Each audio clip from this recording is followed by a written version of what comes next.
तो हम बात करेंगे प्रीलिम्स 2024 की टेस्ट सीरीज़ की। ठीक है, यहाँ पे हम टारगेट कर रहे हैं प्रीलिम्स 2024 को।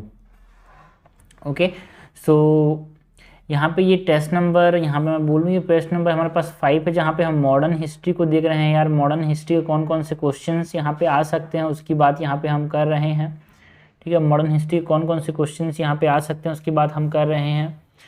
So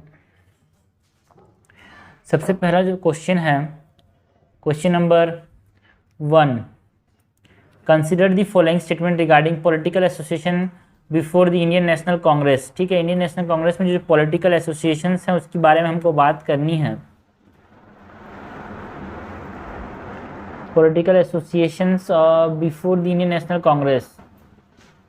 okay, political association before the Indian national Congress. पहला है बंगबशा प्रक्षिका सभा। बंगबशा प्रक्षिका सभा was formed in 1843 with the objective of administrative reform। जो बंगबशा प्रक्षिका सभा था, क्या वो एडमिनिस्ट्रेटिव रिफॉर्म के लिए बनाया गया था? नो, बंगबशा प्रक्षिका सभा जो था, it is for educational reform. It is for what? It is for educational reform. ये किस लिए बना था भाई? ये एजुकेशनल रिफॉर्म को देखते हुए बना था।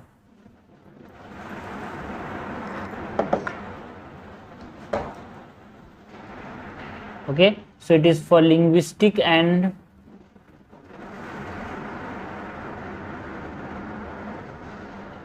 educational reform. Okay, it is for linguistic and educational reform. Second है अपने पास, the Bombay Presidency Association was founded in 1885 in response to the Lytton's reactionary policies and Ilbert Bill controversy. So ये statement सही है। Third है the Indian association of Calcutta protested against the reduction of the age limit for Indian civil service examination in 1877। बिल्कुल सही है यार। जो Indian association था जो कि 1876 में बना था, जो उसने क्या क्या प्रोटेस्ट किया भाई, जो कि इंडियन सिविल सर्विस एग्जामिनेशन में जो एज लिमिट ख़त्म की गई थी, एक तरह से वो क्या कर रहा है, इक्वालिटी को एक तरह से हटा रहा था, तो उसके खिलाफ इन्होंने प्रोटेस्ट किया था। ये तो करेक्ट है, तो हमसे करेक्ट पूछा गया, करेक्ट दो स्टेटमेंट से तो आंसर हो जाएगा only 2 statements are correct. Now question number 2 है कंसीडर द फॉलोइंग स्टेटमेंट्स। ठीक है, स्टेटमेंट नंबर 1 है असर्शन रीजन वाले जो क्वेश्चन है, ये नहीं आते थे, बट अब यूपीएससी अपने पैटर्न को टफ कर रही है यार, तो क्वेश्चन इस प्रकार के आ सकते हैं, तो हमको ध्यान देना है भाई, इस प्रकार के क्वेश्चन आ सकता है। ठीक है, सो स्टेटमेंट नंबर 1 है the introduction of modern means of transport and communication in British India had twofold effect on the nationalist movement. बिल्कुल सही है।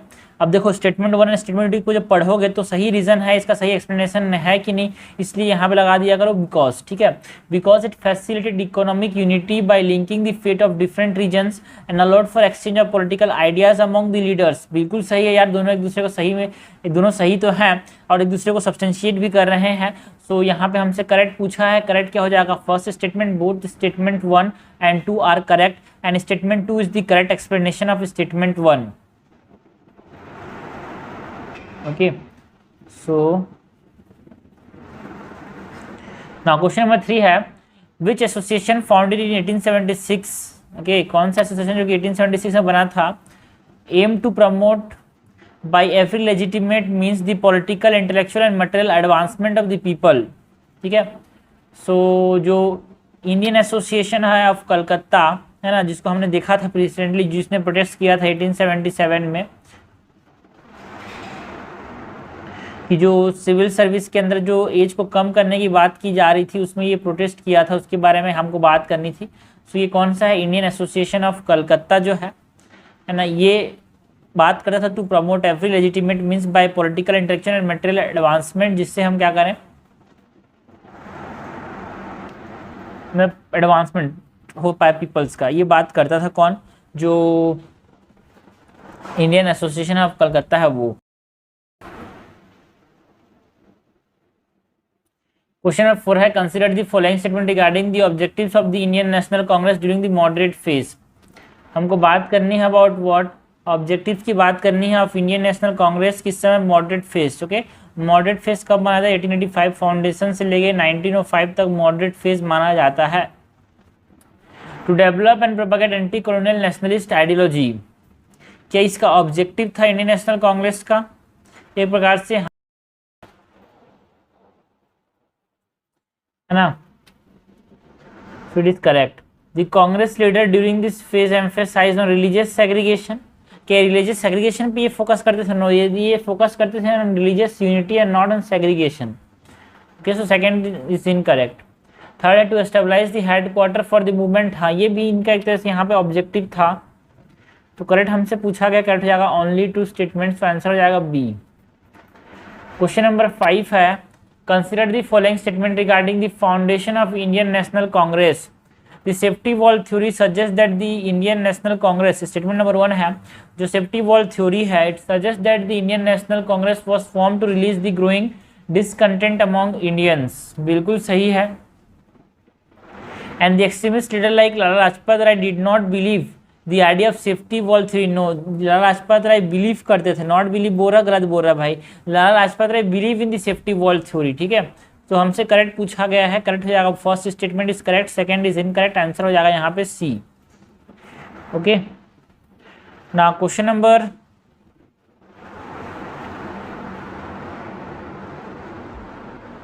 6 है consider the following statement regarding the economic critics of British imperialism by the early nationalist.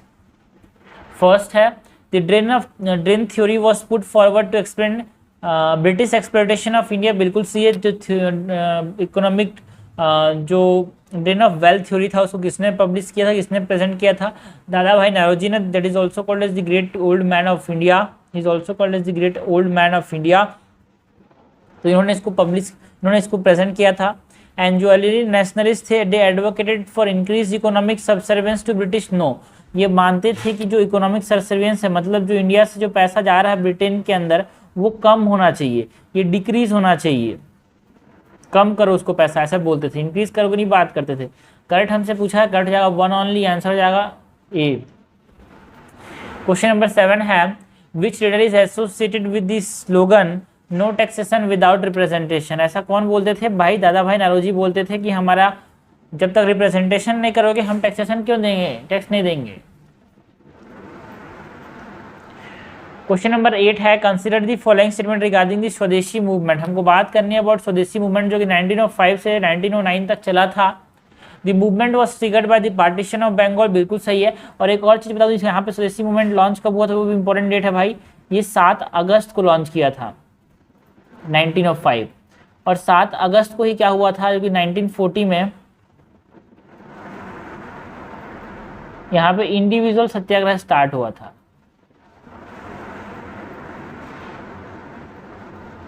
Okay, and जो बंगाल का जो partition था उसका formally declare कब हुआ था भाई? फॉर्मली डिक्लेयर, इंपॉर्टेंट चीजें हैं जो कि पूछी जाती है. फॉर्मली डिक्लेयर कब हुआ था जो बंगाल का पार्टीशन था? अगस्त, सितंबर, अक्टूबर में डिक्लेयर हुआ था. 12 अक्टूबर को, 12 अक्टूबर. ये डेट इंपॉर्टेंट है, सीक्वेंस में पूछा जा सकता है, इसलिए यहाँ पे बता रहा हूँ. ठीक है, so the movement was triggered by the partition of Bengal. बिल्कुल से स्वदेशी मूवमेंट. तो आपसे कोई पूछेगा कि स्वदेशी मूवमेंट जो है वो पार्टीशन ऑफ बंगाल की वजह से आया, उसी दिन आया, उसके बाद वाले दिन नहीं.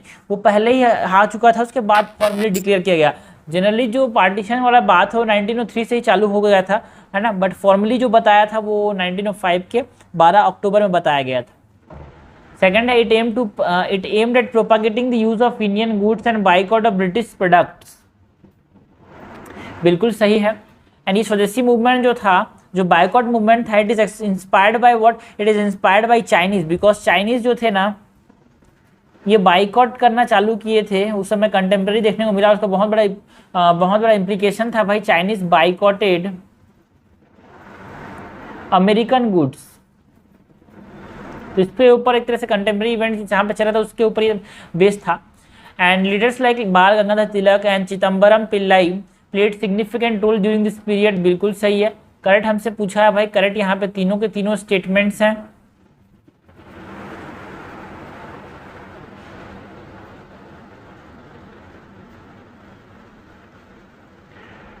क्वेश्चन नंबर 9 है कंसिडर द फॉलोइंग स्टेटमेंट. देखो इस क्वेश्चन में, इस टेस्ट में हम क्या करेंगे, जून 2022 के करंट अफेयर्स देखेंगे, जून 2023 करंट अफेयर्स देखेंगे, प्लस मॉडर्न हिस्ट्री का मतलब यहाँ पे लगभग 20 क्वेश्चन होंगे। यहाँ पे मॉडर्न हिस्ट्री वाला मेन पार्ट होगा, यहाँ पे मॉडर्न हिस्ट्री का मेन चंक होगा, है ना, later part of the modern history around 1985 से लेके 1885 से लेके 1847 तक मेन, ठीक है, 1947 तक मेन।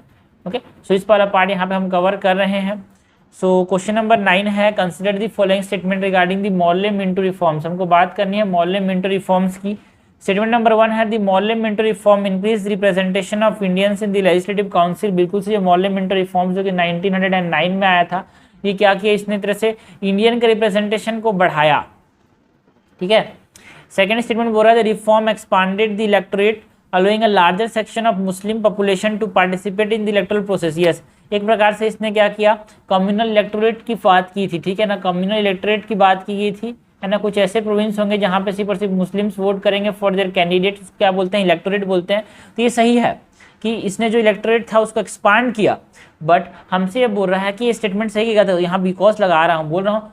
अब पढ़ते हैं, the Morley Minto reform increase the representation of Indian the legislative council. Yes, because the reform expanded the electorate allowing a larger section of Muslim population to participate in the electoral process। ये गलत है भाई, ज़्यादा participate कर रहे हैं, legislative councils में ज़्यादा नहीं जा रहे हैं, ठीक है। सो इस प्रकार दोनों स्टेटमेंट सही है, बट ये इसको एक्सप्लेन नहीं कर रहा है, तो हमसे करेक्ट पूछा है। So correct is B, both statement 1 and 2 are correct and statement 2 is not the correct explanation for statement 1। Question number 10 है, हु ऑथर्ड द बुक बंदी जीवन। बंदी जीवन किसने लिखा था, and providing an account of militant struggle for Indian independence, ठीक है। सो सचिंद्र नाथ सान्याल, सचिंद्र नाथ सान्याल जो कि जेल में थे, उन्होंने उस समय इसको लिखा था, बंदी जीवन को।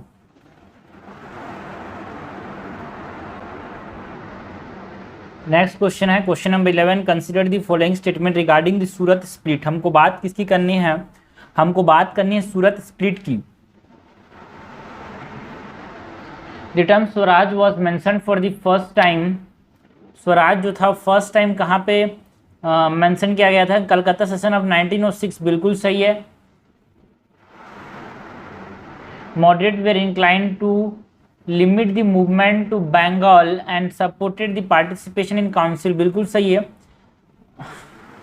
सूरत स्प्लिट के लिए बातें नहीं थी, मेनली यहाँ पे ये कलकत्ता सेशन के लिए था, ठीक है। So moderates were incline to limit the movement to Bengal and supported the participation in council, ये भी सही है, करेक्ट हमसे पूछा है, करेक्ट हो जाएगा बोथ 1 and 2। क्वेश्चन नंबर 12 है, who organise mission to Baghdad, Persia, Turkey and Kabul to incite anti British feeling among Indian troops and prisoners of war during world war 1। ठीक है, वर्ल्ड वॉर 1 के समय आना अंग्रेजों के खिलाफ अंग्रेजों के खिलाफ भड़काने के लिए, चीज़ों को भड़काने के लिए बगदाद, पर्शियन, टर्की, काबुल, यहाँ पे कौन इंडियन ट्रूप्स, यहाँ पे मिशन कौन ऑर्गेनाइज किया था, तो वीरेंद्र नाथ चट्टोपाध्याय ने ऑर्गेनाइज किया। देखो ये सब चीज़ें हैं जो कि यूपीएससी बीच में ऐसे, अभी देखो टफ क्वेश्चन जब पूछेगी ना उसको स्टेटमेंट वाइज नहीं पूछेगी, जो स्टेटमेंट वाइज अगर यूपीएससी क्वेश्चन पूछ रही है तो डायरेक्ट इसको एनसीईआरटी से निकालेगी। लेकिन ऐसे जो क्वेश्चंस होते हैं ये छोटे होते हैं तो इनके लिए हमारे पास डाटा होना चाहिए, तो इसके लिए स्पेक्ट्रम काफ़ी है। स्पेक्ट्रम ने मतलब स्ट्रक्चर कब पढ़ा नहीं भाई, लोग पढ़ते हैं, इसमें पॉइंटर्स दिए हैं इसलिए, बट मैं बोलूँगा विपिन चंद्र या फिर आप किसी भी जो कोचिंग आप ज्वाइन किए उसके मटेरियल पढ़ो और उसके बाद टेस्ट सीरीज बहुत सारे सॉल्व करो, दिमाग में अटक जाती है चीज़ें। क्वेश्चन नंबर 13 है, consider the following statement about revolutionary activities in Maharashtra. हमको बात किसकी करनी है, रिवोल्यूशनरीज एक्टिविटी जो कि महाराष्ट्र में था, महाराष्ट्र में देखा गया था, उसके बारे में बात करनी है। The first revolutionary activity in Maharashtra was organised by Vasudev Balwant Phadke. बिल्कुल सही, जो फर्स्ट रिवोल्यूशनरी एक्टिविटी था वो देखने को मिला हमको वासुदेव बलवंत फड़के के द्वारा in 1879। Chapekar brother disciples of Bal Gangadhar Tilak were involve in the murder of plague commissioner of Poona in 1897। बिल्कुल सही है।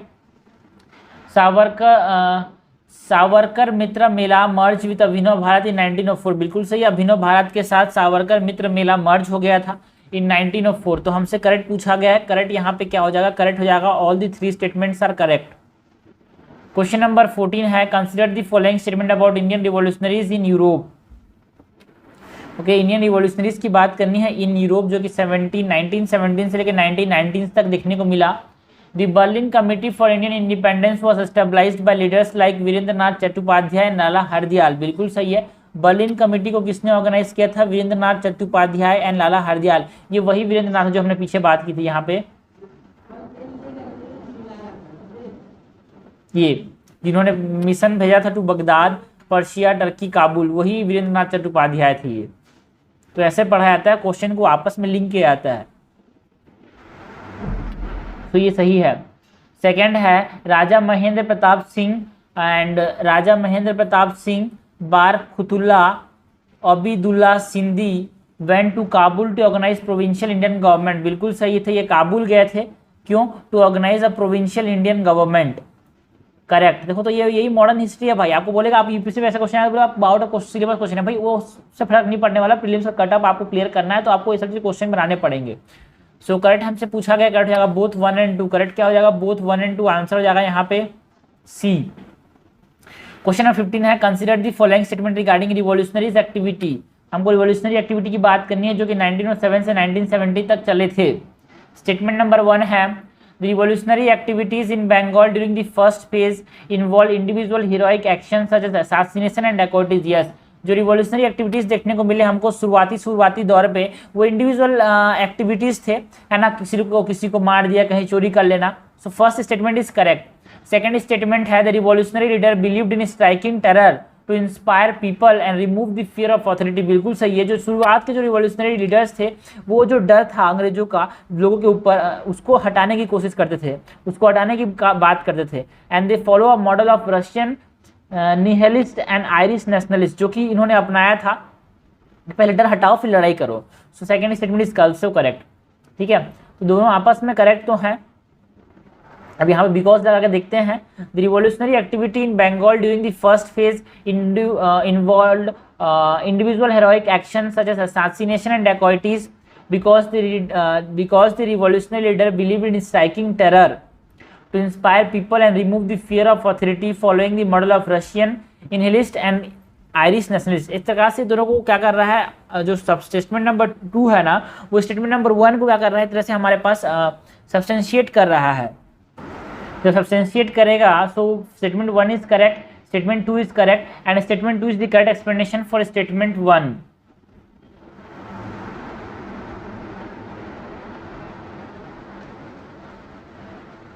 Now question number 16 है with reference to the constitutional demand put forward by moderates, consider the following statements.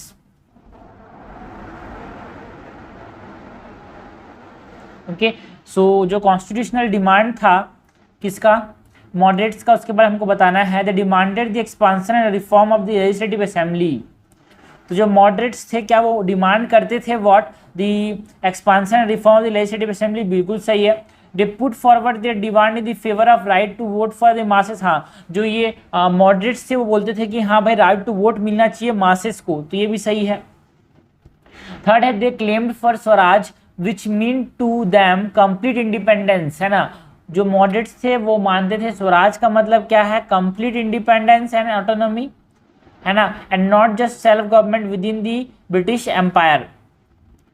तो देखो ये statement थोड़ा सा गलत लग रहा है, कंप्लीट इंडिपेंडेंस की बात नहीं करते थे ये, ठीक है। मॉडरेट्स कंप्लीट इंडिपेंडेंस की बात नहीं करते थे, ठीक है। सो फोर्थ है they hope to win freedom through gradual step. बिल्कुल सही है, करेक्ट हमसे पूछा गया है। देखो ये मासेस तो सही है भाई, ये वुमेन का कॉन्सेप्ट नहीं है भाई। वुमेन का राइट टू वोट तो बहुत आज़ादी के समय मिला भाई, तो यहाँ पे इन्होंने अभी से बोलना चालू कर वुमेन को। यूएसए के अंदर ऐसा नहीं था कि वुमेन को राइट टू वोट था, तो इंडिया के अंदर कैसे हो जाता है ये सब, ठीक है। तो सेकंड इज ऑल्सो इनकरेक्ट, हमसे करेक्ट पूछा गया है तो ध्यान से पढ़ना जरूरी है यार, ठीक है। सो हमसे करेक्ट पूछा गया है, करेक्ट क्या है यहाँ पे, करेक्ट है only 2 statements are correct.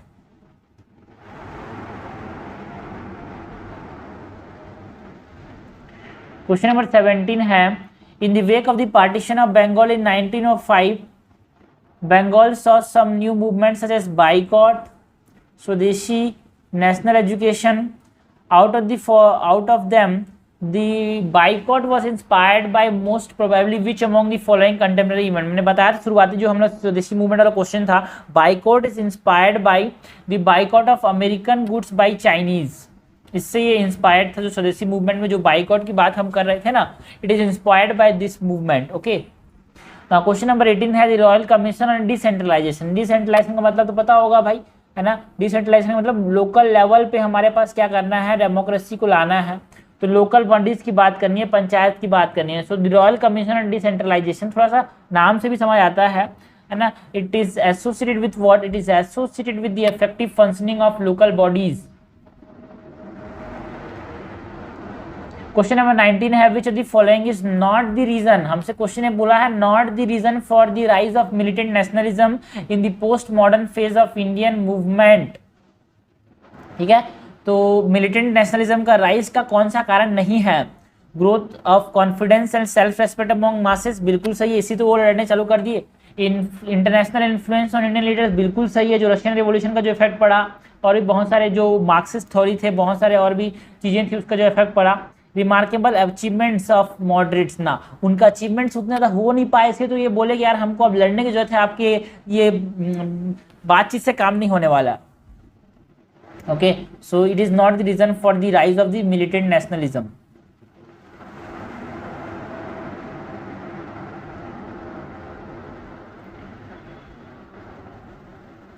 Question number 20 है consider the following statement with reference to the Ghadar party. हमको बात किसकी करनी है, हमको बात करनी है गदर पार्टी की।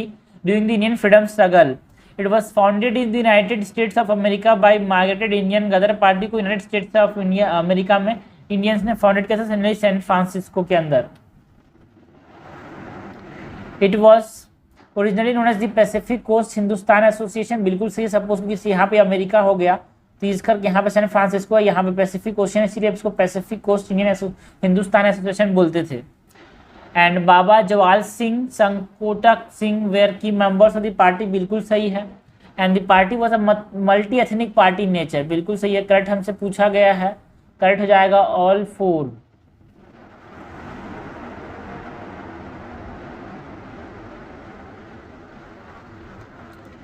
ओके, नेक्स्ट क्वेश्चन है क्वेश्चन नंबर 21। क्वेश्चन 21 है consider the following statement with reference to Deepawali declaration.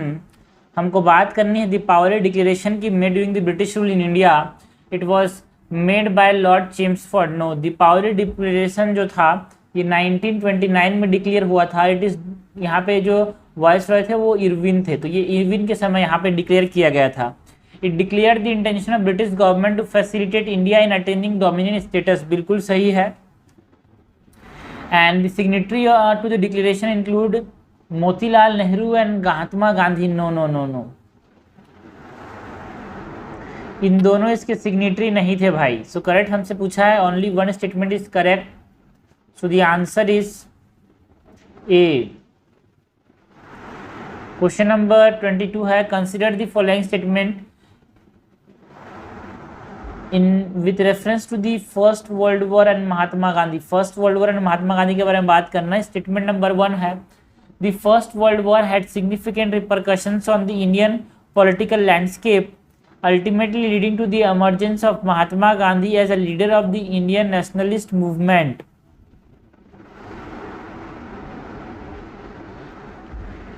The First World War has significant repercussions on the Indian political landscape, ultimately leading to the emergence of Mahatma Gandhi as a leader of the nationalist movement. बिल्कुल सही है।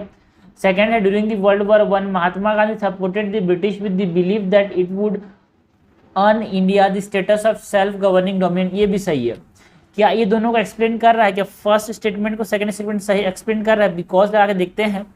The First World War had significant repercussions on the Indian political landscape, ultimately leading to the emergence of Mahatma Gandhi as a leader of the Indian nationalist movement. Because during the World War I, Mahatma Gandhi supported the British with the belief that it would earn India the status of self-governing dominion. नहीं, दोनों में because का कोई जोड़ ही नहीं लग रहा है। महात्मा गांधी लीडर बने बिकॉज इनके जो मेथड्स थे सत्याग्रह वाले, और इनका जो इम्पोर्टेंट कंट्रीब्यूशंस था इन दी चंपारण सत्याग्रह, इन दी अहमदाबाद मिल वर्कर स्ट्राइक, है ना, इन दी खेड़ा सत्याग्रह, तो उसके वजह से यहाँ पे एक तरह से लीडर के जैसे उभर के आए। So first and second is correct, but second is not the second statement is not the correct explanation of first. ठीक है, सो आंसर हो जाएगा यहाँ पे बी। क्वेश्चन नंबर 23 है which among the following prominent leader is associated with Zimmerman plan. Zimmerman plan Germany के साथ associated है, एंड जर्मनी के साथ रास बिहारी बोस एसोसिएटेड है सुभाष चंद्र बोस के साथ, जिन्होंने वहाँ के जो हमारे प्रिजनर्स ऑफ वॉर है उसको मिला के उसको लेके लड़ा, एक अपने पास क्या बनाया, हमारे पास एक आर्मी बनाई, that is what we call Indian national army. Consider the following statement related to the Champaran Satyagraha जो कि 1917 में हुआ था, उसके बारे में हमको बताना है। The Champaran Satyagraha was initiated due to the force cultivation of indigo, बिल्कुल सही है।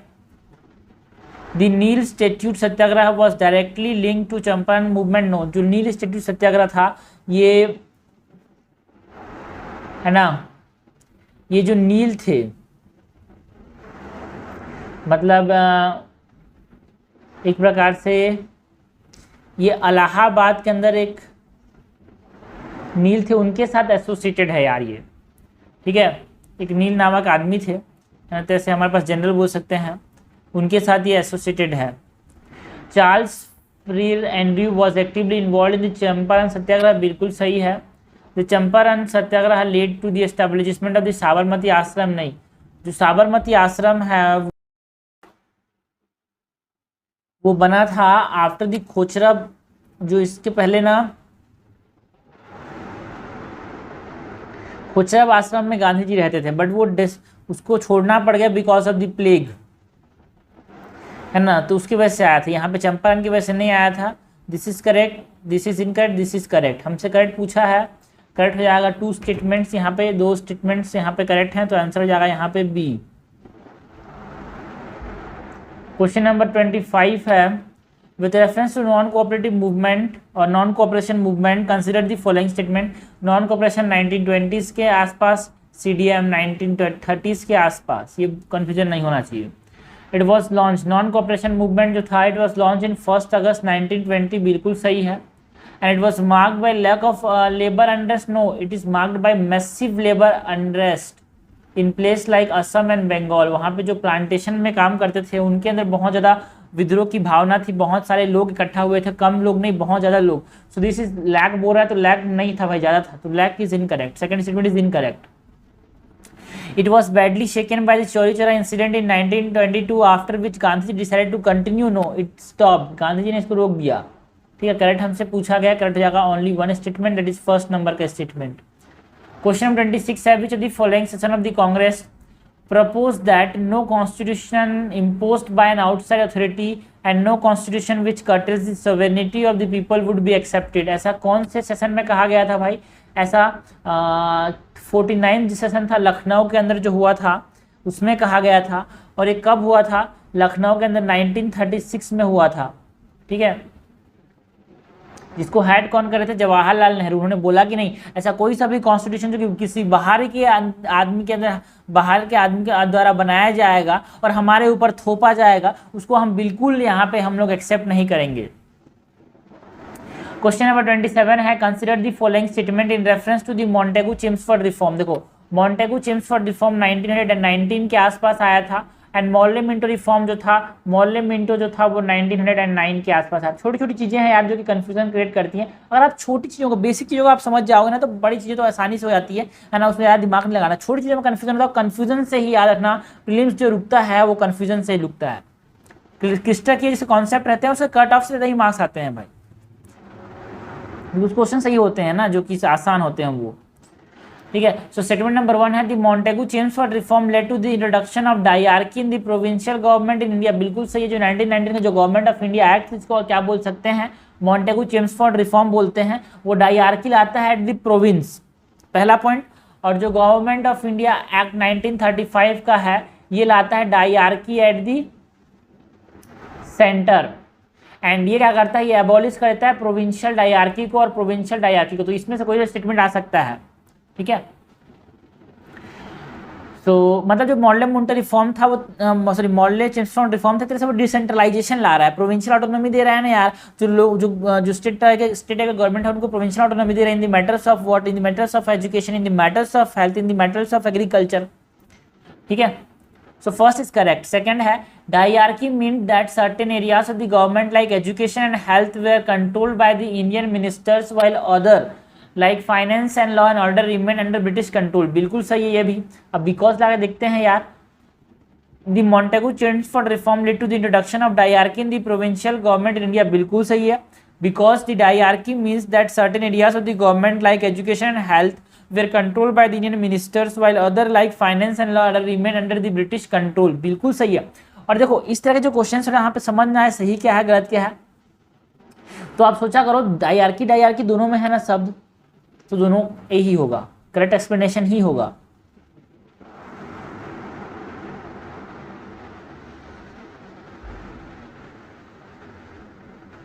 क्वेश्चन 28 है which of the following accurately represent Montagu statement of August 1917, जो मॉन्टेगू स्टेटमेंट था उसको कौन रिप्रेजेंट करता है। उसने क्या बोला था भाई, जो मॉन्टेगू था उसने बोला था कि हम क्या करेंगे,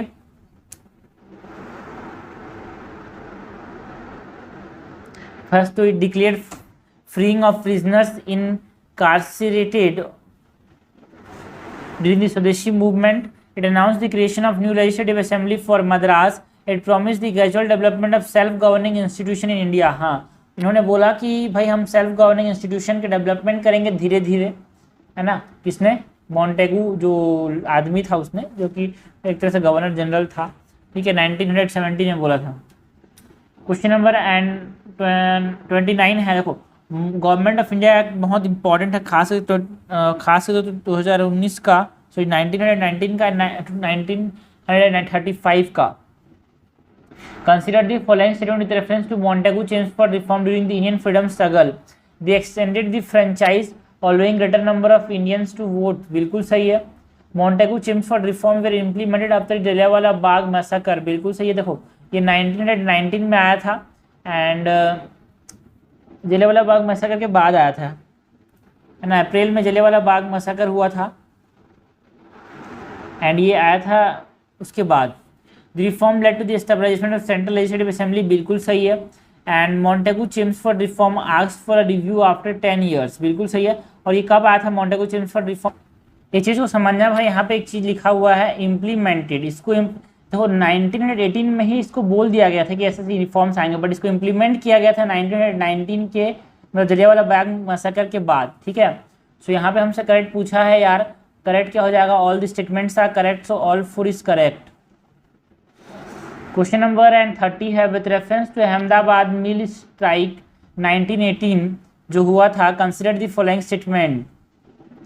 the strike was primarily initiated due to the denial of plague bonus to workers by the mill owners, बिल्कुल सही है। यहाँ पे जो स्ट्राइक था, इट वाज प्राइमरली इनिशिएटेड तो भाई बोनस जो दे रहे थे अब उसको डिसकंटिन्यू कर दिया, वापस लेना चालू कर दिया, तो उनसे अब महंगाई तो इतनी बढ़ गई थी कि उसको डिसकंटिन्यू कर दिया तो दिक्कतें आ गई, इसीलिए उन्होंने लाइक करना चालू कर दिया, स्ट्राइक करना चालू कर दिया। Anusuya Sarabhai played a significant role in organising and leading the worker during the strike, बिल्कुल सही है। And this dispute was eventually resolve through an arbitration by an outsider, no outsider नहीं था भाई, यहाँ पे गांधी जी इन्वॉल्व थे, नॉट इन्वॉल्विंग गांधी जी बोल रहा गलत है, यहाँ पे he was involve. Third is incorrect, हमसे करेक्ट पूछा है तो only 2 statements are correct. Question number 31 है, consider the following statement with reference to the Rowlatt act in India. Rowlatt act के बारे में बताना है अपने को। Rowlatt act was officially titled the anarchical and the revolutionary crimes act of 1919, बिल्कुल सही है। इसका नाम था यही था, रिवोल्यूशनरी जो anarchical and revolutionary crimes act of 1990, इसी नाम से ये आया था, अब उसको राउलेट एक्ट शॉर्ट में बोलते हैं। Second, Rowlatt act was drafted by sir Chaman Lal Setalvad, an eminent lawyer in the British India. भाई इसका नाम राउलेट एक्ट इसीलिए बिकॉज इट इज बनाया गया था भाई सिडनी राउलेट। तो करेक्ट हमसे पूछा है, करेक्ट हो जाएगा, first is correct, second is incorrect. Question 32 है which the following was not a key feature of Hunter commission of inquiry, ठीक है। जो हंटर कमीशन ऑफ इंक्वायरी था उसका फीचर क्या नहीं है। हंटर कमीशन जो कि जलियांवाला बाग मैसाकर को देखने के लिए बनाया गया था। The committee was formed after Jallianwala Bagh मैसाकर, ये सही है। कमिटी इंक्लूड इंडियन रिप्रेजेंटेटिव, से भी सही है। And the committee solely held general Dyer responsible for massacre, ये भी सही है। रुको नॉट अ फीचर, ठीक है, इन्होंने बोला कि देखो जनरल डायर माना कि इन्वॉल्व है, लेकिन इसका कारण यही नहीं है। देख रहा है, इतने लोगों को मानने के बाद ये बच जाता है।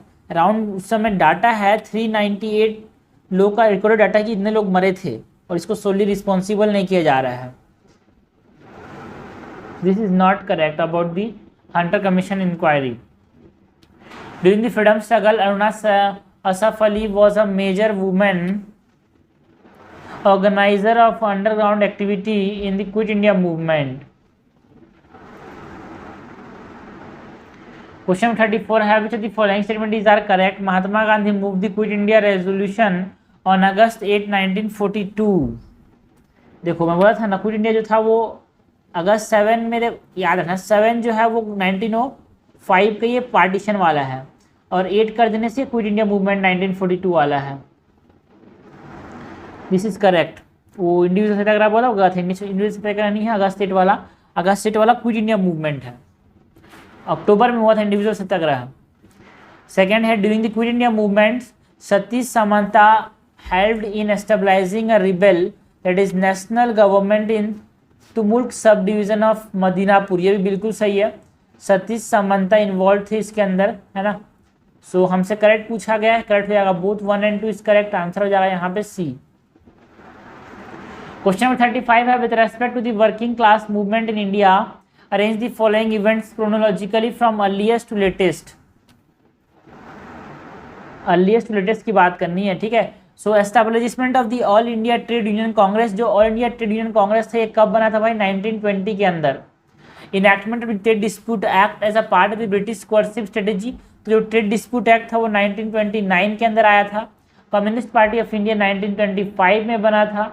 Establishment of the Ahmedabad textile worker association, तो ये अहमदाबाद स्ट्राइक जब हुआ था जो कि 1918 के अंदर हुआ था, उस समय बनेगा ना। सो सबसे पहले क्या हुआ है? 4 क्रोनोलॉजिकल ऑर्डर में अरेंज करना है अपने को, 4 फिर 1 फिर 3 फिर 2, 4 1 3 2, 4 1 3 2, आंसर हो जाएगा डी। क्वेश्चन नंबर 36 है, consider the following statement with reference to all India trade union congress. बहुत इंपॉर्टेंट है यार, all India trade union congress अभी भी देखा हमने कब बना था, 1920 के अंदर बना था। The first session of the all India trade union congress was held at Madras under the leadership of Lala Lajpat Rai. बिल्कुल सही है, मद्रास में हुआ था। लीडर कौन थे? Lala Lajpat Rai. All India trade union was originally established to represent India at the international labour organisation of league of nation, ये भी सही है। And establishing a socialist state in India is one of the objective of the All India Trade Union Congress. So यहाँ पे तीनों सही लग रहा है, बट तीनों सही नहीं है भाई। यहाँ पे जो पहला ऑल इंडिया ट्रेड यूनियन का जो सेशन था वो बॉम्बे के अंदर हुआ था, बिकॉज मेनली याद रखो भाई, बॉम्बे इतना फेमस सिटी क्यों है? Because Bombay is trade hub, Bombay is the commercial hub of India, है ना। अंबानी वहीं क्यों बना? बिकॉज वो कमर्शियल हब है भाई, वहाँ पे बिजनेस एक्टिविटी बहुत ज़्यादा देखने को मिलती है। सो जो पहला सेशन हुआ था all India trade union Congress का, वो मद्रास के अंदर नहीं हुआ था, वो बॉम्बे के अंदर हुआ था। लीडर तो सही है, लीडर लाला लाजपत राय थे, but it is not in Madras, it is in Bombay. So first is incorrect, हमसे करेक्ट पूछा गया है, करेक्ट हो जाएगा ओनली 2 स्टेटमेंट्स। क्वेश्चन नंबर 37 है, with reference to the nature of the peasant movement after the 1857, nature of peasant movement after 1857, consider the following statement. Peasant struggle were directed toward specific objective and not colonialism. बिल्कुल सही है, उनकी जो दिक्कतें थी उनके ऊपर ये बेस्ड था, कोलोनियलिज्म को टारगेट नहीं करते थे पीजेंट्स। उनको फर्क नहीं पड़ता यार क्या कर रहा है अंग्रेज, हमको यार अपनी जो नॉर्मल जिंदगी है उनको इफेक्ट हो रहा है, तब वो लड़ते हैं। There were growing involvement of the educated. There was a growing involvement of the educated middle class intelligentsia as a spokesperson for the aggrieved peasantry. बिल्कुल सही है। The territorial reach of the peasant movement was limited. ये भी सही है यार, हमसे correct पूछा गया है, करेक्ट हो जाएगा all 3। क्वेश्चन नंबर 38 है, demand for the Tebhaga peasant movement in Bengal was for. जो तिभागा पीजेंट मूवमेंट था वो क्यों था? To approve the zamindari system and serfdom, ऐसा नहीं। तिभागा, ती मतलब 3 के बाद जहाँ पे देखो ये PYQ है यार, ये क्वेश्चन PYQ है। Reduction of the share of the landlord from 1/2 of the crop to 1/3, है ना। मतलब सपोज यहाँ पे 100 किलो उगा रहा है तो उसका 50 किलो देना पड़ता था, तो इन्होंने बोला नहीं हम 50 किलो नहीं देंगे, हम 33 किलो देंगे। सो 1/2 से 1/3 करने की बात कर रहे थे त्रिभागा वाले, बिल्कुल सही सर, त्रिभागा 3 भाग 1/3।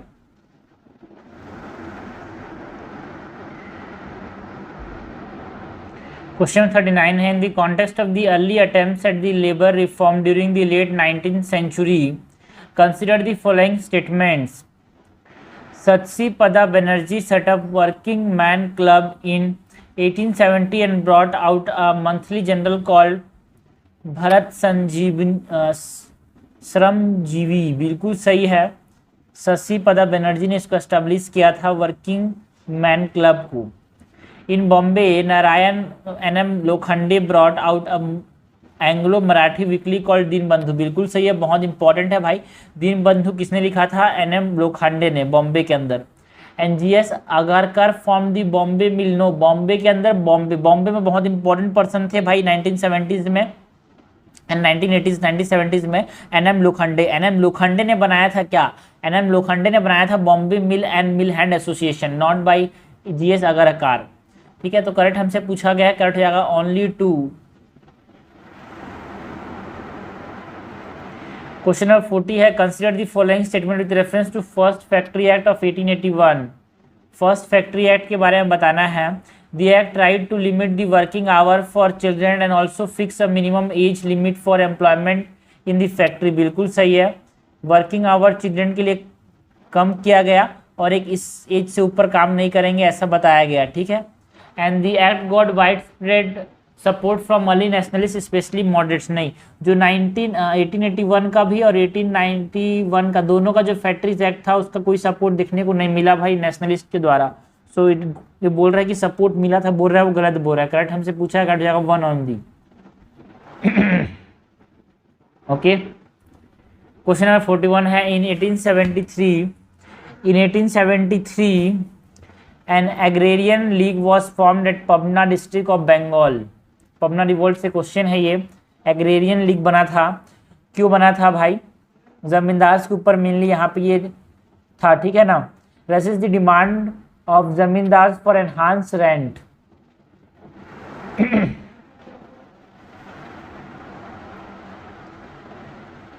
क्वेश्चन नंबर 42 है, consider the following features of movement during the British rule in India. Okay, consider the following features of the movement during the British rule in India. It demanded an immediate end of British rule in India. Parallel government देखते दिमाग में आना चाहिए, quit India movement.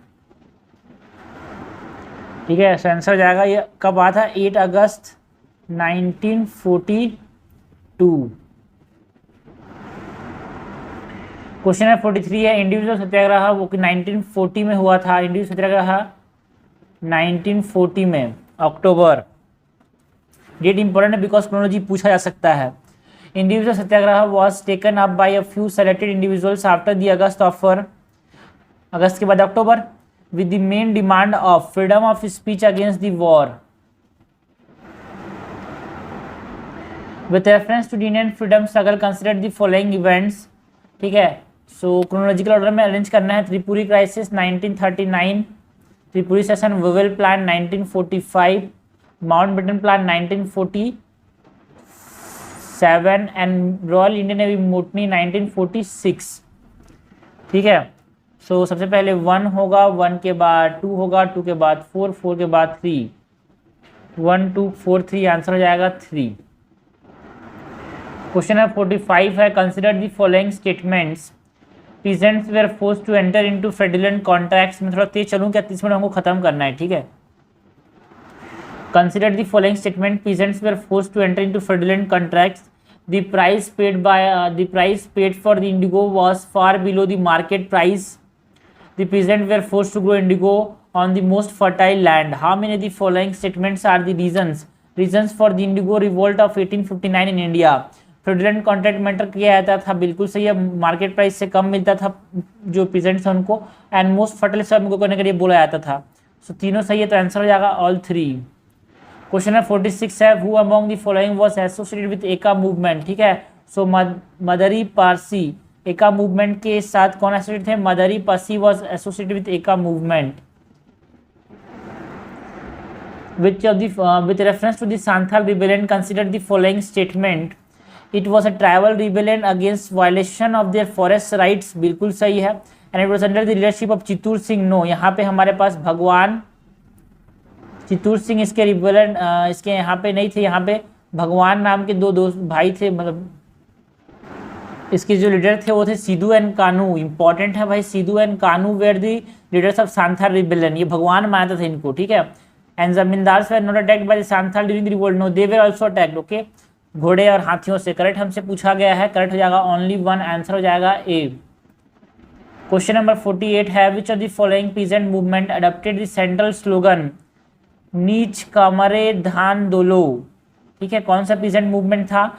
ये था हमारे पास Tebhaga movement, जिसमें हमारे पास जो इसका मतलब क्या था, धान हम लोग किसको नहीं देंगे, जो जोतेदार का हाउस है वहां नहीं देंगे, अपने घर ले जाएंगे. The Surat session of the Indian national Congress in 1907 is well known for. Surat को बच्चे बच्चे को पता है, स्प्लिट इसकी वजह से जाना जाता है. स्प्लिट का मतलब क्या है? Separation of the congressman into moderates and extremist, जो कि फिर से ज्वाइन होता है लखनऊ से 1916 के अंदर. क्वेश्चन नंबर 50 है with reference to the partition of Bengal consider the following statements. Partition of Bengal के बारे में हमसे पूछा गया है, हमको बताना है. फर्स्ट है the British government decision to the partition of Bengal was made public in early 1905. Public, हाँ. The partition formally came into force in 16 October 1905. ये भी सही है. And boycott resolution was passed after the partition. No, तो ये अक्टूबर में आया था ना, हमने देखा जो बाइकआउट रेजोल्यूशन था वो अक्टूबर से पहले ही आ गया था भाई, अगस्त में, अगस्त 7, 1905. करेक्ट हमसे पूछा गया है ना, करेक्ट हो जाएगा 2 statements, 1 and 2 is correct. Which of the following statement is are correct about the reorganization of state in post independence India? Reorganization of states की बात करनी है in post independence India. धर commission recommended the reorganization of state on the basis of linguistic factor. देखो, धर पहले आता है, डी पहले आता है, फिर एफ आता है. तो धर पहले आया था, ये 1948 में आया था, ये 1948 के अंदर आया था. उसके बाद फजल अली आया था 1953 में. ठीक है, so Dhar commission recommended the reorganization of state on the linguistic factor. No, Dhar commission ने बोला कि हम एडमिनिस्ट्रेटिव कन्वीनियंस के बेसिस में यहाँ पे हम रिओर्गेनाइजेशन करेंगे. Fazal Ali commission accepted the theory of one language one state. गलत है भाई. फजल अली ने, हाँ, लिंग्विस्टिक फैक्टर हम कंसिडर कर सकते हैं, but it is not the only criteria. ठीक है ना, तो इसने रिजेक्ट किया था वन लैंग्वेज वन स्टेट को. लिंग्विस्टिक कन्वीनियंस को हम एक्सेप्ट कर सकते हैं, बट ये वन नेशन वन स्टेट को ये एक्सेप्ट नहीं किया, रिजेक्ट किया था. करेक्ट हमसे पूछा गया, दोनों इनकरेक्ट आंसर हो जाएगा. Neither 1 nor 2 is correct. Question number 52 है consider the following statement regarding the home rule league. हमको बात करनी है होम रूल लीग मूवमेंट की. The home rule league movement was an Indian response to the first world war. बिल्कुल सही है. Annie Besant and Bal Gangadhar Tilak set up their separate league to avoid any friction. बिल्कुल सही है.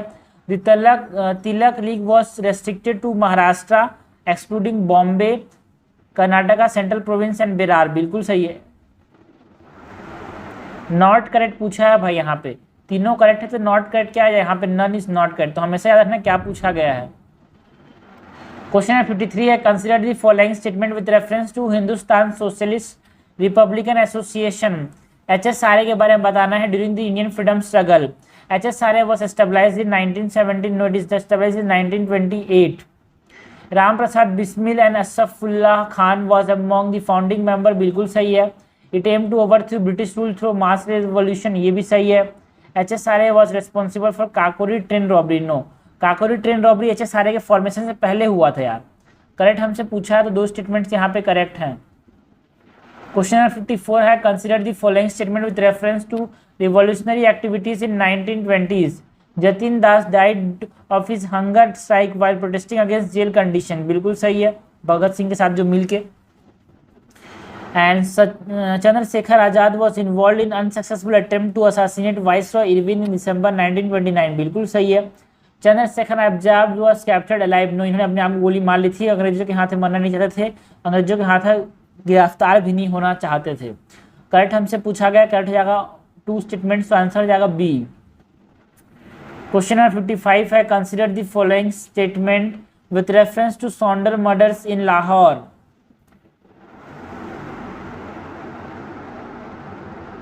लाला Lajpat Rai died due to lathi charge against the protesters against anti Simon commission protest, ये भी सही है। Bhagat Singh and Rajguru intentionally targeted and kill John P Saunders because he was responsible for the lathi charge, no. Saunders नहीं मानना चाहते थे, वो स्कॉट को मानना चाहते थे, बट वो आ गया, सो इसको इंटेंशनली क्लिक नहीं किया था। सो करेक्ट हमसे पूछा, लेकिन उसने वो भी थोड़ा साथ दिया था, इसीलिए इसको भी मार दिया। ठीक है, सो करेक्ट हमसे पूछा, करेक्ट हो जाएगा यहाँ पे first is correct, second is incorrect, unintentionally उसको मारना पड़ा। क्वेश्चन 56 है, what was the key focus of the public safety bill and trade dispute bill, जो कि 1929 में आया था, है ना। इसका मेन था to ensure law and order, main focus था to ensure law and order. Question 57 है, regarding the bomb thrown in the central legislative assembly in 1920s in India, consider the following statement. Batukeshwar Dutt was among the individual who threw bomb the incident happened, बिल्कुल सही है। बटुकेश्वर दत्त जो थे भगत सिंह के साथ मिलकर इन्होंने बॉम्ब फेंका था। The incident happened in the year 1929, ये भी सही है। The bomb was thrown to kill British official, no, बस साउंड करने वाला, आवाज करने वाला बॉम्ब था, किसी को मारना नहीं चाहते थे ये। And no one was killed in the incident, बिल्कुल सही है। करेक्ट हमसे पूछा गया है, करेक्ट हो जाएगा 3। क्वेश्चन नंबर 58 है, consider the following statement with reference to Chittagong army raid. Surya Sen was not involve in any revolutionary activity before Chittagong army raid, नहीं, बहुत सारे रिवोल्यूशनरी एक्टिविटी पहले से इन्वॉल्व थे ये, this is incorrect. The raid led by Surya Sen was connected to seize arms from the armoury and to disrupt communication and railway link in Chittagong, ये सही है यार। And Surya Sen was arrested immediately, no, ये छुपते रहे बहुत समय तक। ठीक है, जब बच्चों की बात आई तो यहाँ पे इनको बाहर आना पड़ा। नॉट करेक्ट हमसे पूछा तो 2 is not correct, 2 statements are not correct, 1 and 2।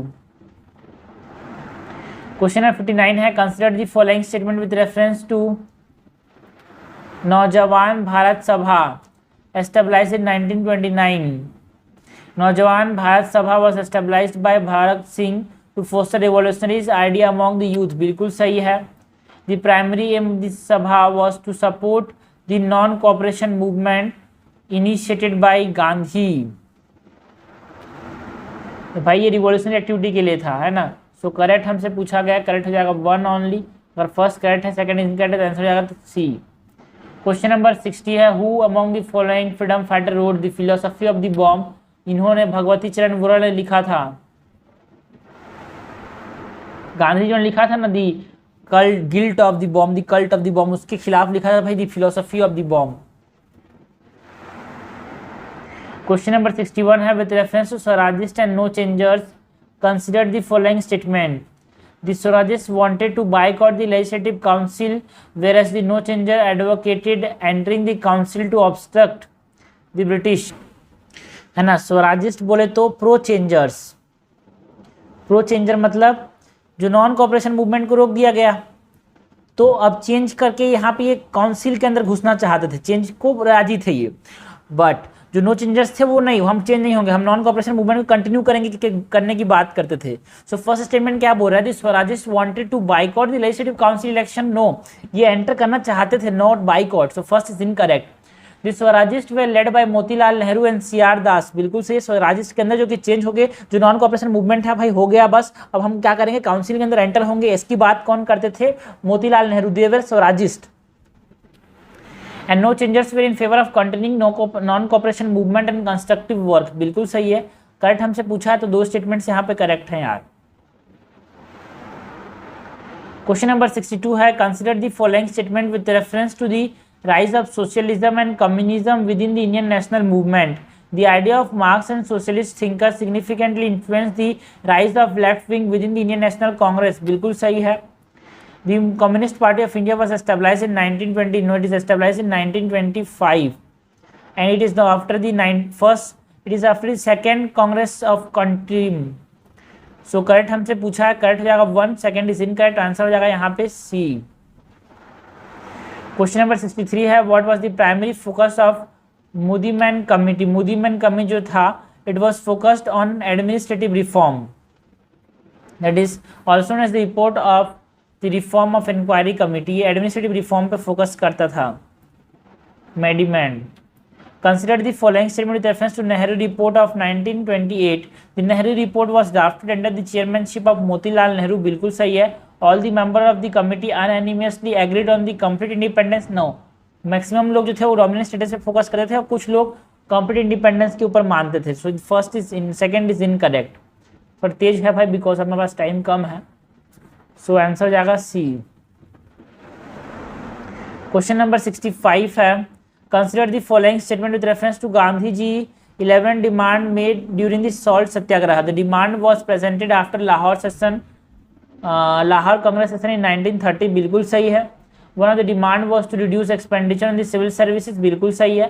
It also include the demand to reduce the land revenue by 1/3. बिल्कुल सही है। And it reduce include specific demand regarding the sterling rupee exchange ratio. ये भी सही है यार। ठीक है, सब सही नहीं है। एक चीज यहाँ पे गाइडेंस से पूछा, देखो लैंड रिवेन्यू को कम करने की बात करें, रिड्यूस बाय 1/3 नहीं है, रिड्यूस बाय 50%। 100 रुपये लेते थे आप, उसको 50 लो यार, है ना, 1/3 मत लो बोल रहा था, 50% रिड्यूस करने की बात की गई थी, not by 1/3। So third is incorrect. हमसे करेक्ट पूछा है तो करेक्ट स्टेटमेंट्स यहाँ पे क्या हो जाएंगे, 3 स्टेटमेंट्स यहाँ पे करेक्ट हो जाएंगे। क्वेश्चन नंबर 66 है, consider the following statement with reference to Haripura and Tripuri session. दोनों में यहाँ पे सुभाष चंद्र बोस प्रेसिडेंट बने थे, बट त्रिपुरी सेशन में उन्होंने छोड़ दिया बिकॉज जो रिप्रेजेंटेटिव थे यहाँ पे हमारे पास गांधी जी के थे। ठीक है, Subhash Chandra Bose was elected as a president of Indian national Congress at both the Haripura and Tripuri session. बिल्कुल सही है। At the Tripuri session Both views were completely again aligned with those of the Congress Working Committee, resulting in harmonious and unanimous decision-making process. No, ये opposite था उनके against था। Correct हमसे पूछा गया, करेक्ट हो जाएगा 1 and 1 is correct, 3 is incorrect. Question number 67 है, in the 1937 provincial election in British India, which one of the following province did not have Congress-led government? ठीक है ना, Congress-led government कहाँ पे नहीं था? बॉम्बे के अंदर था, मद्रास के अंदर था, यूनाइटेड प्रोविंस के अंदर था, बंगाल के अंदर नहीं था। बंगाल के अंदर कांग्रेस नहीं जीत पाया था। यहाँ पे मुस्लिम लीग और एक और लोकल पार्टी ने मिलकर कोalition करके गवर्नमेंट बनाया था यार बंगाल के अंदर। क्वेश्चन नंबर 68 है, consider the following statement with reference to government of India act of 1935। It mark the end of dyarchy in the province and introduced provincial autonomy. बिल्कुल सही है, डायरकी प्रोविंस पे खत्म कर दिया जो कि आया था 1919 of government of India act से, और इसने डायरकी इंट्रोड्यूस किया at the centre. It provide for the establishment of federal courts, ये भी सही है। The act provide for that election but with limited franchise, ये भी सही है।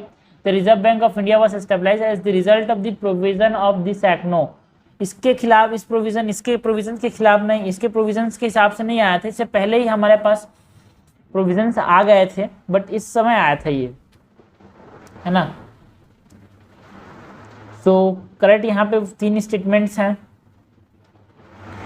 क्वेश्चन नंबर 69 है, consider the following statement regarding the Congress rule in the province. ठीक है, कांग्रेस रूल के बारे में बताना है। Consider the following statement regarding the Congress rule in the province during the British rule in India. The Congress ministries restored land that were confiscated by the government during the civil disobedience movement. बिल्कुल सही है। All press restriction were continued during the Congress rule in the province. ये statement तो देखो exclude है। All press restriction continue नहीं था भाई, जैसे कुछ बुक्स पे हमारे पास रेस्ट्रिक्शन से उनको हटा दिया गया, है ना, हटा दिया गया। So for second is incorrect. The Congress ministries in the province supported socialist and never arrested them. नहीं भाई, इन्होंने सोशलिस्ट को अरेस्ट किया था। एग्जाम्पल के तौर पे हमारे पास यूसुफ मेहरली। करेक्ट हमसे पूछा गया, करेक्ट जाएगा ओनली 1। क्वेश्चन नंबर 70 है, consider the following statement in the context of the British government response to Indian demand for freedom. The British government refusal to secede Indian freedom after the second round table conference.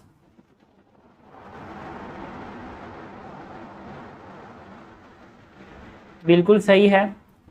वो देने से इनकार कर दिया भाई। Disagreement among the delegate group sent from India to the second round table conference, ये भी सही। देखो डिसएग्रीमेंट तो हुआ था, लेकिन अब हमको समझना है कि ये सही है, कि सही एक्सप्लेनेशन है कि नहीं है। British government refusal to secede Indian freedom after the second round table conference because disagreement among the delegate group sent from India the second round table conference. Disagreement था, उसका कारण नहीं था, उसके वजह से इन्होंने रिफ्यूज नहीं किया भाई। सो ये दोनों सही तो हैं, बट ये कारण सही नहीं है। इन्होंने रिफ्यूज किया बिकॉज वो चाहते थे कि हम उसको अभी डोमिनियन स्टेटस दे दें इन लोगों को, फिर बाद में वो इंडिपेंडेंस की बात करेंगे ही नहीं। तो उसके बेसिस में इन्होंने डिमांड रिफ्यूज किया कि हम फ्रीडम अभी नहीं देंगे। Okay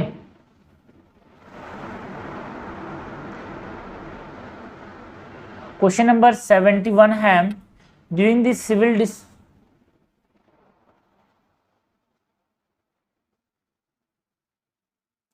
During the civil disobedience movement in India, which of the following was significant local initiative that was not directly initiated by the Indian National Congress? है ना, लोकल, यहाँ पे लोकल इनिशिएटिव क्या था भाई, एक सिग्निफिकेंट लोकल इनिशिएटिव क्या था? चित्तगोंग आर्मी रेड, जो कि कांग्रेस के साथ एसोसिएटेड नहीं था। क्वेश्चन नंबर 72 है, द टर्म भद्रलोक, ठीक है ना, भद्रलोक मतलब थोड़े से ऐसे बोलते हैं मैनर्ड पर्सन, है ना। In the context of Indian freedom struggle refers to what? Aristocratic group of Bengali man, थोड़े से मैनर्ड जो होते हैं उनको भद्रलोक बोलते हैं। क्वेश्चन नंबर 73 है, consider the following statement with reference to India's involvement in the second world war.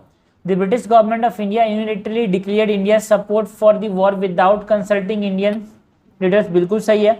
And the Congress decided to unconditionally support the British war effort against Germany, नहीं नहीं नहीं, हम क्यों बाहर लड़ेंगे भाई, तुम हमको साथ आज़ादी नहीं दे रहे हो, दूसरे की लड़ा रहे हो, हमको लड़ेंगे नहीं। सो first is correct, second is incorrect. फिर अगस्त ऑफर आया था कि हम आपको डोमिनियन स्टेटस दे देंगे लड़ाई खत्म होने के बाद, लेकिन वो नहीं माने। Question number 74 है, which of the following was a feature of the Government of India Act 1935? Introduction of complete universal adult franchise, no. Establishment of diarchy system in the province, हटा दिया गया, गलत है ये। Granting control of self administration to British Indian overseas territory, ये पता नहीं है भाई। Providing for the establishment of federal and provincial public service commission, ये सही लग रहा है। गवर्नमेंट ऑफ इंडिया एक्ट से क्या आया, जो फेडरल, सेंट्रल और जो प्रोविंशियल पब्लिक सर्विस कमीशन का फॉर्मेशन टाइप का हुआ। क्वेश्चन नंबर 75 है, who among the following was the viceroy of India in the beginning of the world war? World beginning हुआ था 1939 में, और 1939 में वर्ल्ड वाइसरॉय कौन थे? लॉर्ड लिलिंथो। ये 1937 से लेके 1943 तक ये गवर्नर जनरल थे, मतलब वाइसरॉय थे। उसके बाद वोवेल कब थे? 1943 से लेके 1947 तक। माउंटबेटन 1947 के समय थे, 46 तक थे सॉरी। एंड विलिंगडन जो थे वो इससे पहले थे, 1933 से 1937 तक और 36 तक। सो यहाँ पे हमारे पास वर्ल्ड वॉर के समय पूछा है ना, जब सेकेंड वर्ल्ड वॉर स्टार्ट हो उस समय लिलिंथो थे। Consider the following statement regarding the Linlithgow था, ठीक है। Consider the following statement regarding the cabinet mission plan, हमको बात करनी है about the cabinet mission plan. It recommended provincial assemblies to elect a constituent assembly by proportional representation. It recommended provincial assemblies to elect a constituent assembly by proportional representation. Yes. It accepted the Muslim League desired for independent Pakistan. क्या cabinet mission accept किया उसको? No, it does not accept it. उसने reject कर दिया। हम बोला कि हम आपको अलग से आपको गवर्नमेंट रहेगा बट एक ही नेशन रहेगा, ठीक है। सो करेक्ट हमसे पूछा है, करेक्ट हो जाएगा वन ओनली। क्वेश्चन नंबर 77 है, with reference to the Madan Mohan Malviya considered the following statement. He participated in the Salt Satyagraha and civil disobedience movement in 1930 and got arrested, बिल्कुल सही है। And he was the educationist who founded the Banaras Hindu University, बिल्कुल सही है। मदन मोहन मालवीय ने Banaras Hindu university का found किया था, करेक्ट हमसे पूछा गया, करेक्ट हो जाएगा बोथ। क्वेश्चन नंबर 78 है, who among the following is not a member of the cabinet mission plan? कौन मेंबर नहीं थे? जॉन मॉर्ले तो पहले ही थे, मॉर्ले मिंटो बहुत आगे के आदमी है, तो ये इसके पार्ट कैसे होंगे? क्वेश्चन नंबर 79 है, with reference to young Bengal movement consider the following statement, the more significant cause taken up by them is education for masses against untouchability. नहीं, अनटचेबिलिटी की बात नहीं करते थे, ये बोलते थे कि हाँ सेल्फ थिंकिंग, सोचो सबको, सब चीज को क्वेश्चन करो एवरीथिंग, है ना, अनटचेबिलिटी की बात नहीं करते थे। And the movement fail to incite masses in support of the peasant. गलत है भाई, ऐसा लोगों को लगेगा, बट इट इज नॉट गलत, इट इज सही है बिल्कुल। It failed to incite masses for its support of peasant. The movement failed to incite masses in support of the peasant. लोगों का ये मतलब सपोर्ट नहीं ले पाया। करेक्ट हमसे पूछा है, करेक्ट हो जाएगा टू ओनली। क्वेश्चन नंबर 80 है, consider the following statement, huge growth of Indian industrialist, export of raw material reduce, foreign import fell to very low level. How many of the above are the impact of the First World War on Indian economy? So, तीनों के तीनों है भाई। Indian जो local industries थे उनका growth हुआ, raw material जो थे एक्सपोर्ट करते थे वो कम करना, क्योंकि डिमांड खत्म हो गया, लड़ाई झगड़े में सब व्यस्त हो गए थे, एंड फॉरेन से हमारे देश में आना भी बंद हो गया था, बिकॉज वो सब लड़ाई झगड़े में जब इन्वॉल्व हो गए थे तो हमको भेजेंगे कैसे? सब सही है। क्वेश्चन नंबर 81 है, consider the following statement, Egypt, Bangladesh, Uruguay, how many of the above mention countries crew are the members of the new development bank? Recently Egypt बना था मेंबर, ठीक है, इसलिए न्यूज में था, हमने अप्रिशिएट किया उसको। बांग्लादेश पहले से मेंबर है, उराग्वे नहीं है मेंबर, तो 2 are the member, Bangladesh and Egypt are the member of new development bank. Question number 82 है, which of the following pilot project is launch by the ministry of AYUSH to promote nutritional diet and healthy living? तो आयुष आहार, इसमें हम बात करते हैं vegetable poha की, है ना, जूस जो कि फ्रूट से बने उसकी। सो आयुष आहार बात करता है इसकी। जून का करंट अफेयर है, जून 2023 का।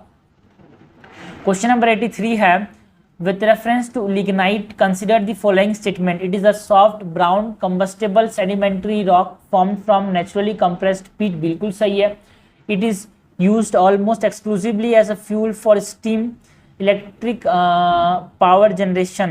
बिल्कुल सही है। स्टीम से जो हम लोग बनाते हैं, भाप से जो हम इलेक्ट्रिसिटी जनरेट करते हैं, उसमें हम इसका इस्तेमाल करते हैं, इसमें हम लिग्नाइट का इस्तेमाल किया जाता है।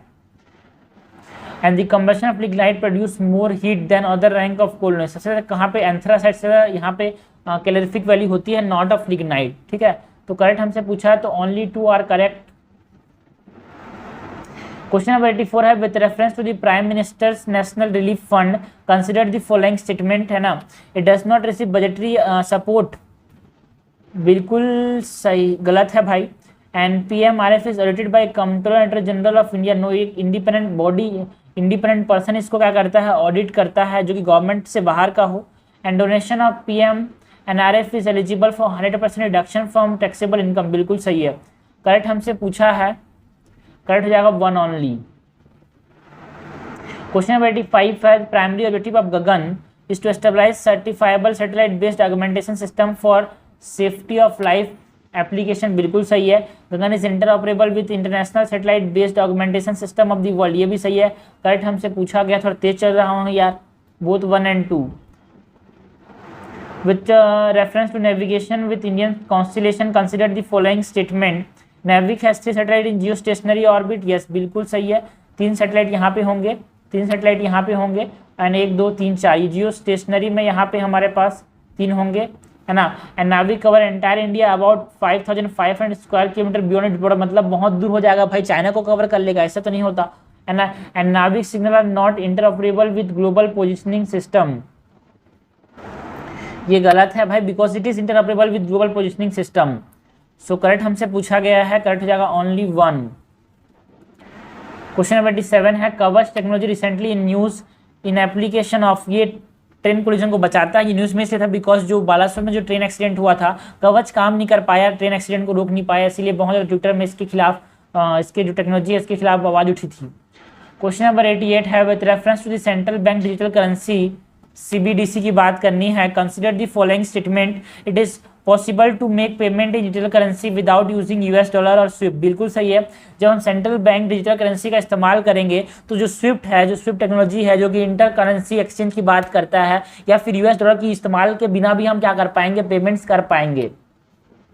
A digital currency can be distributed with a conditioned programmed into such a time frame for spending। इतना समय तक खर्चा करो वरना ये लैप्स हो जाएगा। करेक्ट हमसे पूछा है भाई, दोनों सही है ना। वॉक फ्री फाउंडेशन क्या है?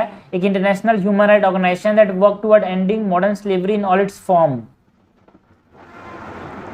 है ना। भारत प्रधानमंत्री जन आरोग्य योजना। क्वेश्चन नंबर 90 क्या है? Which of the following statement is not correct about Ayushman Bharat Pradhan Mantri Jan Arogya Yojana? It is world largest health insurance scheme fully financed by the government. बिल्कुल सही है। The cost of implementation is shared between the centre and the state. ये भी सही है। And it is completely cashless and paperless scheme. ये भी सही है। And the available to the people, it is available to the people in the age group to 18 to 50। गलत बात है यार, ऐसा कोई एज गैप प्रोवाइड नहीं किया गया, सो इट इज गलत।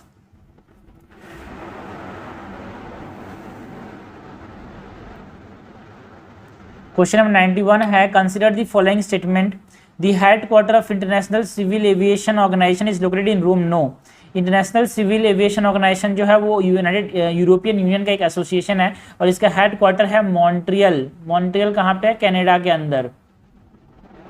And ICAO is an international aviation regulator. No, ये लोकल है। And Chicago convention led to the creation of specialized agency of ICAO। बिल्कुल सही है। तो करेक्ट हमसे पूछा गया है, करेक्ट हमारे पास क्या हो जाएगा? करेक्ट हो जाएगा only 1।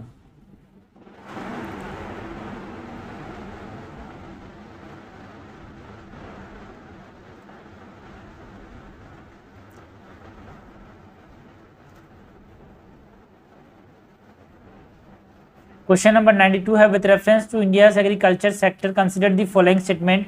India is the world largest milk producer. सही है।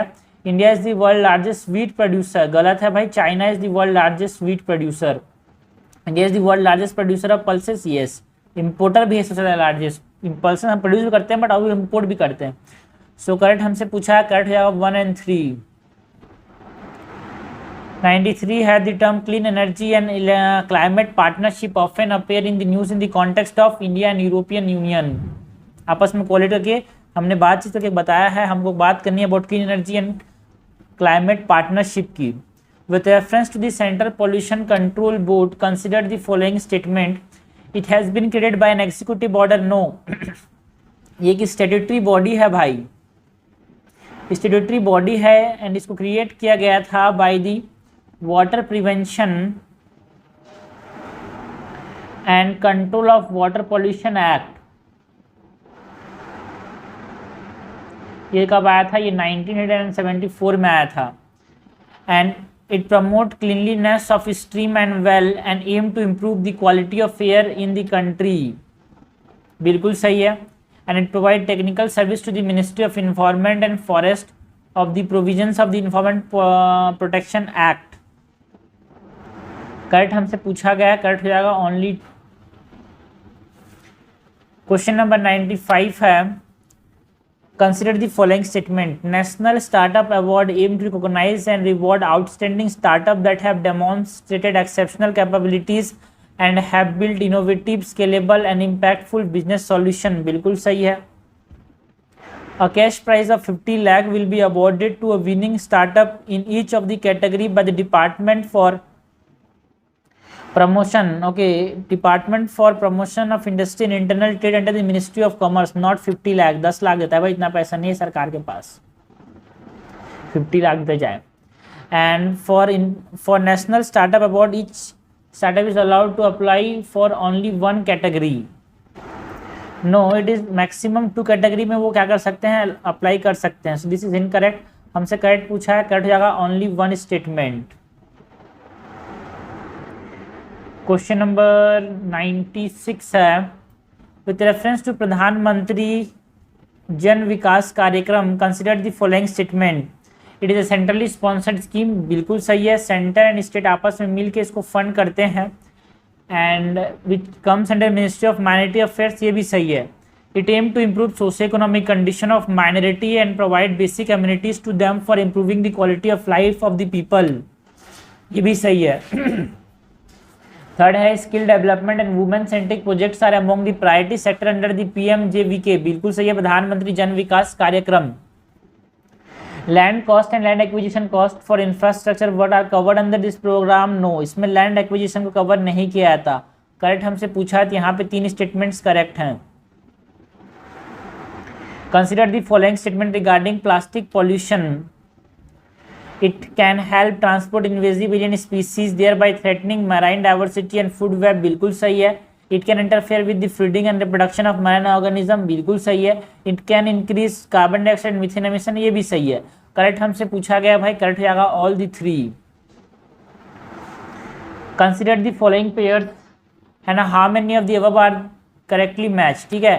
तो चांगू लेक कहाँ पे, सिक्किम के अंदर, ये सही है। Pangong lake, Pangong so is in Ladakh, बिल्कुल सही है। कोलेरू लेक कहाँ पे है, आंध्र प्रदेश के अंदर, बिल्कुल सही है। अष्टमुदी लेक कहाँ पे है, कर्नाटका के अंदर, नहीं, केरला के अंदर, यस। सो करेक्टली मैच यहाँ पे, all the 4 lakes are correctly match with the locations.